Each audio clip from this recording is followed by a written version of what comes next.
Es wird immer gefährlicher in Deutschland, das zeigt die aktuelle Kriminalbilanz für das vergangene Jahr schonungslos. Die Zahl der erfassten Gewaltdelikte stieg mit etwas mehr als 217.000 Taten auf den höchsten Wert seit 2010. Und das ist ein Plus von 1,5% zum Vorjahr.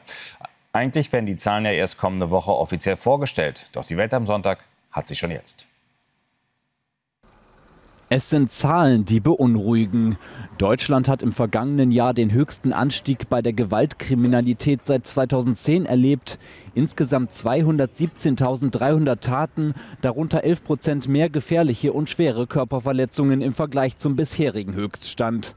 Das geht aus der polizeilichen Kriminalstatistik 2024 hervor, die am Mittwoch vorgestellt wird und die Welt am Sonntag schon vorab einsehen konnte. Zunächst einmal sind das ganz erschreckende Zahlen. 79 Messerdelikte pro Tag, 36 Sexualdelikte pro Tag, 595 Gewaltdelikte pro Tag.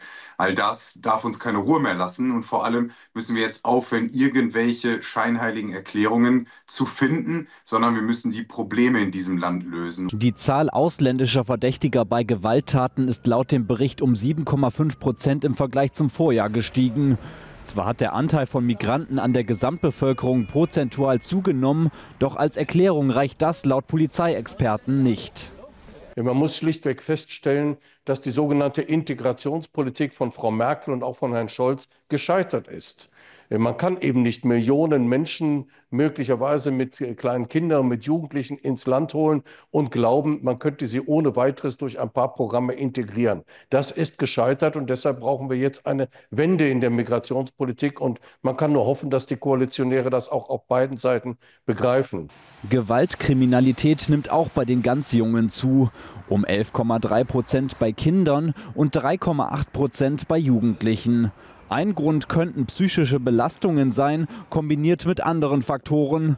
Der Ruf wird laut nach Konsequenzen. Mehr Überwachung allgemein nach außen. Mehr Kameras. Hat mit Datenschutz nichts zu tun, wer nichts macht. Braucht auch dafür keine Angst haben. Ne? Also es wäre schon einfach schön, wenn vielleicht mehr Polizeipräsenz möglich wäre. Ich würde mir mehr wünschen, Prophylaxe in den Schulen, mehr Angebote für Jugendliche in Jugendzentren. Das scheint mir die einzige Lösung. Die Kriminalstatistik kommt aber auch mit einem Lichtblick daher. Weniger Diebstähle wurden registriert und rund 1/3 weniger Drogenverstöße. Vor allem, weil Kiffen jetzt legal ist und Cannabisverstöße aus dem Raster fallen.